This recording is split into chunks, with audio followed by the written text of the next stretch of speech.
Bonjour, je m'appelle Fanny, j'ai 24 ans.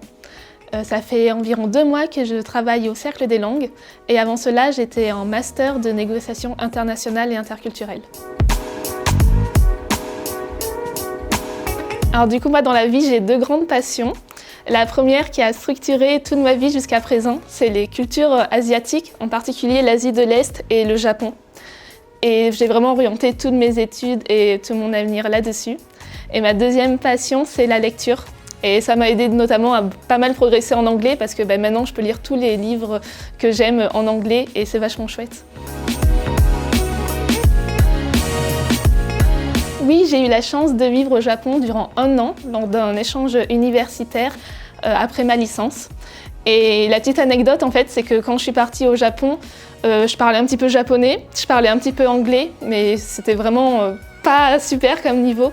Et c'est en partant donc à l'étranger, même si c'était un pays non anglophone, que j'ai pu énormément progresser en anglais, que je me suis fait des amis étrangers, beaucoup d'amis américains notamment, bien entendu des amis japonais aussi, et c'est comme ça que j'ai pu progresser dans les 2 langues.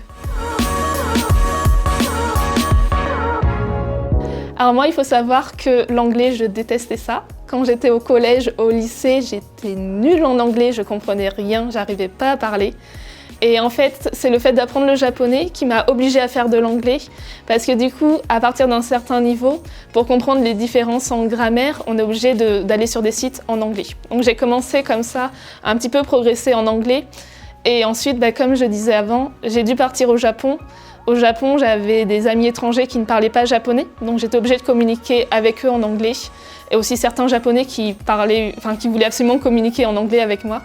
Et du coup, c'est de cette manière que j'ai appris l'anglais. Donc, contrairement à beaucoup de personnes, j'ai pas appris l'anglais parce que je voulais apprendre l'anglais, j'ai appris l'anglais parce que j'en avais besoin pour le japonais. Et maintenant, j'adore l'anglais et c'est devenu une langue que j'apprécie énormément parler. Alors, le bilan pédagogique, il va se dérouler en plusieurs étapes. Je vais commencer par montrer à mon élève la plateforme, lui expliquer tout ce qu'il a besoin de savoir pour pouvoir s'y repérer sans difficulté. Ensuite, un responsable de formation va venir discuter avec lui en anglais. L'idée, c'est qu'on puisse évaluer précisément son niveau pour ensuite que moi, dans un 3e temps, je puisse lui présenter les exercices de la plateforme en lui expliquant comment il pourra les utiliser pour progresser durant sa formation. Et une fois que tout ça sera fini, on discute ensemble pour trouver une formation qui lui correspond. Moi, ce qui me rend la plus heureuse dans mon travail, c'est d'avoir le retour de mes élèves à la fin de la formation. Souvent, ils m'envoient des petits SMS ou ils m'appellent pour me raconter donc comment ça s'est passé et surtout m'expliquer tous les progrès qu'ils ont faits. Et c'est vraiment ça qui me fait plaisir de voir que mon travail, ça leur permet réellement de progresser en anglais et d'atteindre leurs objectifs et surtout de changer leur vie.